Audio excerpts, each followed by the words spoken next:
From the School of Journalism and Mass Communication at the University of North Carolina at Chapel Hill, this is Carolina Week.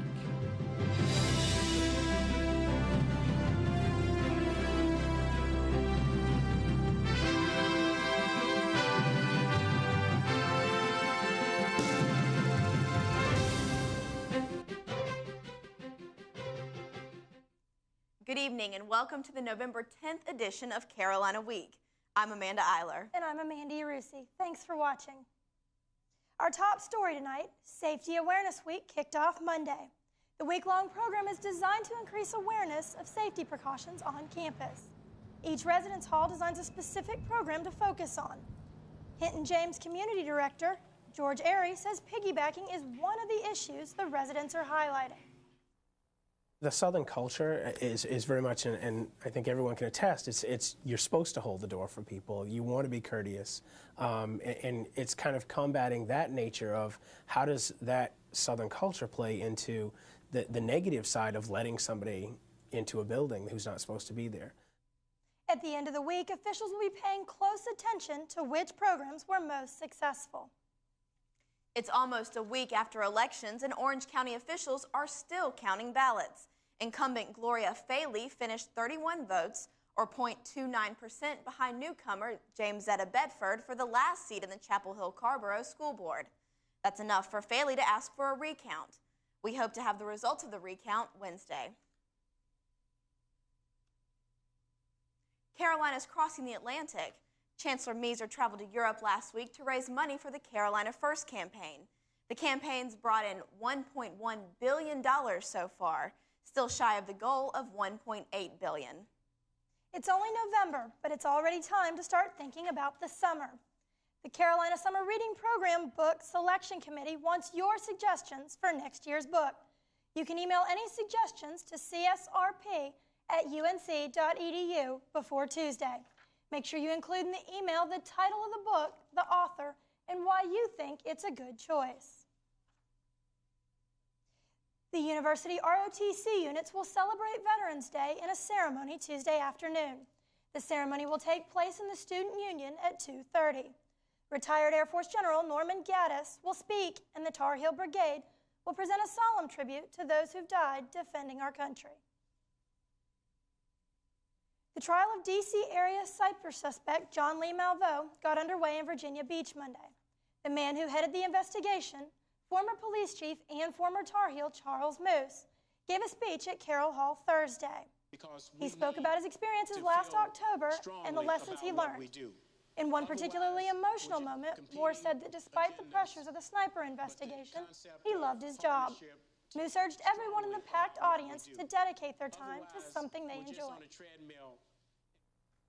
I'm very passionate about what I do, and I think you should be also. And if you're not, then please consider finding something that you are passionate about and go do that. Moose resigned from his position as police chief of Montgomery County, Maryland in June to write an autobiography about his experiences last October. His speech was part of the Nelson Benton Lecture Series. Singing in the shower isn't the only way to get free music. Penn State students will be able to stream music for free starting in January. The university is paying for Napster through student fees. Students will be able to download a limited number of songs, but it will cost them 99 cents to burn a song onto CD. Well, they try hard, but only a few make it to the top. Members of the Michael LaDon Trio are using their talents to inspire other artists. Carolina Week's Anush Hovsepian has this story. Lights are out, the piano is hot, and everyone is on. The members of the Michael LaDon Trio from New York brought inspiration to Carolina jazz students and audience members this weekend with their performance at Hill Hall. The magical moment of interacting with the audience, along with the joy and drive of music, motivates both veteran jazz musicians and young artists.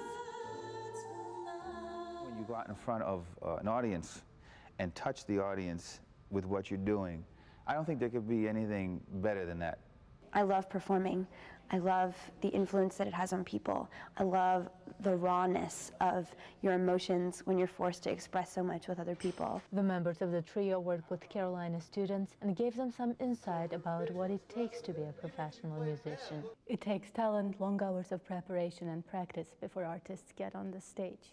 Professional artists like the members of the Michael Ladon Trio motivate young artists to follow their paths despite the difficulties they sometimes face. Their mind is open to a whole different array of things. You get to a point where you're like, I wanted to be able to do that. There's tons of people who want to be a musician and very few that actually make it, but I guess the ones that do, it's still glamorous enough that the rest of us are called to do it. Artists say the accolades from master musicians and the applause can be a trade-off for the hard work, long hours, and low pay that are realities of life for young musicians. In Chapel Hill, I'm Anu Shavseti in Carolina Week. Concerts like these are brought to the university by the Jamie Aebersold Visiting Jazz Artists Series and the UNC Music Department. So it wasn't the stars people were looking at Saturday night, it was the moon, or maybe the fact that there wasn't a moon. Some stared and others brought binoculars to observe the meteorological phenomenon of a lunar eclipse. A lunar eclipse happens when the Earth blocks the sunlight normally reflected by the moon. The next total lunar eclipse is expected at the beginning of May. The restaurant that's famous for its Big Macs could soon become a hotspot for coffee connoisseurs. McCafe is now open in Raleigh for business. You can order anything from espressos and lattes to deli sandwiches and desserts. The restaurant on Falls and Noose Road is one of the first of its kind in the country. Owners hope McCafe's new atmosphere will draw in customers who usually frequent coffee shops like Starbucks. Other locations are planned to open across the state. Well, I know as a huge coffee drinker, I'm looking forward to when it arrives in Chapel Hill, hopefully soon. Chris, have you had a chance to check out McCafe yet? No McCafes yet, but Ronnie McGill, he was the main man for the Heels this weekend. That actually connects to our sports trivia question. Which Carolina running back holds the UNC record for rushing yards in a single game? Was it Natron Means, Amos Lawrence, Derek Finner, or Don McCauley? We'll have that answer as well as your weekend in Carolina sports when we return.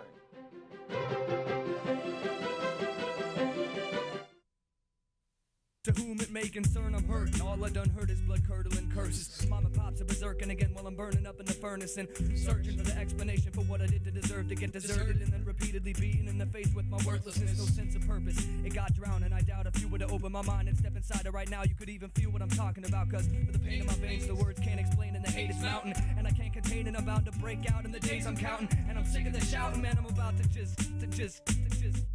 Animal cruelty, human violence. Break the connection.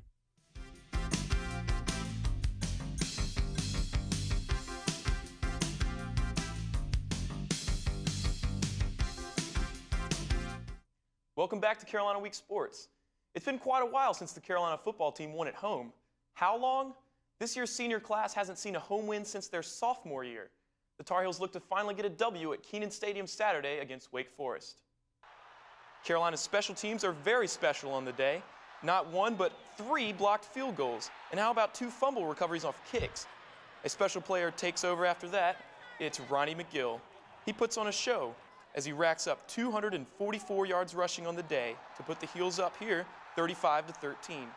Wake Forest does make a late run, led by quarterback Corey Randolph, but Mike Mason would be the one to seal the deal with this 45-yard catch. Carolina wins at home for the first time in 11 tries, 42-34. Freshman Ronnie McGill is all the talk after the game. 244, that's a lot of yards for a freshman. I didn't really come into the game thinking about that. I was just wanting to get a couple of good runs in and hopefully a touchdown. Don McCauley came up to me on the field and said, it's about time he started giving it to him. We don't want to give it to a Ronnie McGill. Bunting added that the Wake Forest Bowl is over, and the Tar Heels have to prepare for the Georgia Tech Bowl this Saturday in Atlanta. What's the only thing better than 20 straight regular season wins and 14 straight ACC postseason championships? Well, it's 21 straight wins and a 15th ACC crown. Carolina women's soccer team takes on Duke in the semifinals of the ACC Women's Soccer Championships in Cary on Friday. Alyssa Ramsey got things started from this corner kick, and Libby Guess is the one that heads it in for the goal. Carolina's up early, but the Blue Devils don't quit. Later in the game, Lindsay Tarpley takes her defender, and she finds Libby Guess, who nails it home. Carolina goes up 2-1 and puts a few more in to win 6-1. The Heels earn a spot in the championship game Sunday against Florida State. The 9th-ranked Florida State Seminoles made the trip from Tallahassee to take on the undefeated Tar Heels on Sunday. Florida State got it started, though, with this goal by Kelly Rowland. She also scored another goal, and those two were wrapped around Maggie Tumeka's header here. After what was perhaps Dorrance's longest halftime speech of the season, the Heels came back in a big way. Kendall Fletcher, right place, right time, that's right, it's a goal. But that only tied the score. An FSU handball later in the half gave Carolina the opportunity it needed. Kat Reddick on the PK? It's just not fair. Reddick and company win their 15th straight ACC tournament championship in dramatic fashion, 3-2.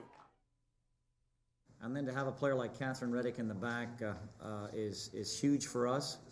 And trust me, that penalty kick near the end of the game, that's a pressure-packed kick to take. And then the quality of that finish was an exclamation point.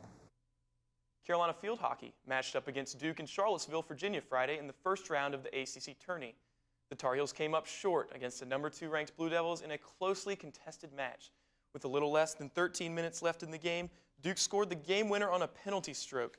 Despite the loss, Carolina is still in contention for an NCAA tournament bid. Berths will be announced Tuesday at 8 p.m. The volleyball team played in its last 2 ACC home games of the season this weekend. On Friday, Maryland came to town to play some good old bump set spike, but it quickly turned into bump set eat it. Katie Wright has the blocking technique down, but these fans do not. The match is tight, but the Tar Heels are dancing when it's over, 3-2. The Heels looked for another win the next day against Virginia. Molly Piles took her shots at the ball, the Cavs, and the camera. But Virginia had come ready to play. This was the final point here on match point in the 5th game, and that would do it. The Heels split the weekend with the Maryland Terrapins and Virginia Cavaliers.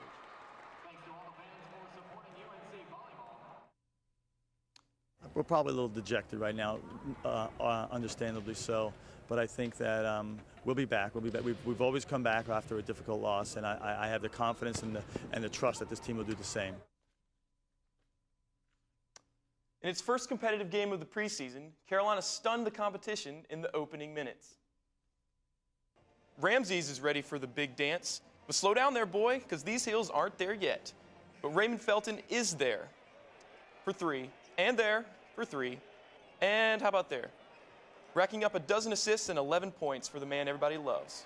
Rashad McCants led all scorers with 26 points as the Tar Heels stuffed these Eagles 97-59. Despite the blowout, Coach Roy Williams is concerned that missing the injured David Noel will be a problem for the thin squad. Well, we were a thin team to begin with, and this just makes it thinner. You know, we had, with David, you have 7 guys who have been successful at one time or another in a college basketball game, and no one else. And so when you take that out, now you only have 6. The Tar Heels return to play Thursday, November 13th against Team Nike. Tip-off is 7:30 p.m. at the Smith Center. On Sunday afternoon, the wrestling and gymnastic teams showed a little bit of spandex goes a long way. They kicked off their 2003-2004 seasons in Carmichael Auditorium with their first Beauty and the Beast exhibition. With sparkles and smiles, the Lady Tar Heels showed that Carolina girls can do more than just look good. Wait, oh, is she supposed to do that? When the wrestlers weren't twisted into pretzels, they tried their own version of a floor exercise. Carolina's first All-American gymnast, sophomore Courtney Bumpers, is seen here, enjoying the moment. Let's go straight back to our trivia question, which was about single-game rushing records at Carolina. Ladies, do you have an answer this week? How about B? I'll go with B. It's actually Derek Finner, who ran for 326 yards against Virginia in 1986. McGill's 244 yards on the weekend only put him at 9th in Carolina for all time. Wow. Thanks, Chris. Well, that does it for this edition of Carolina Week. Thanks for watching. We'll see you Wednesday. Good night.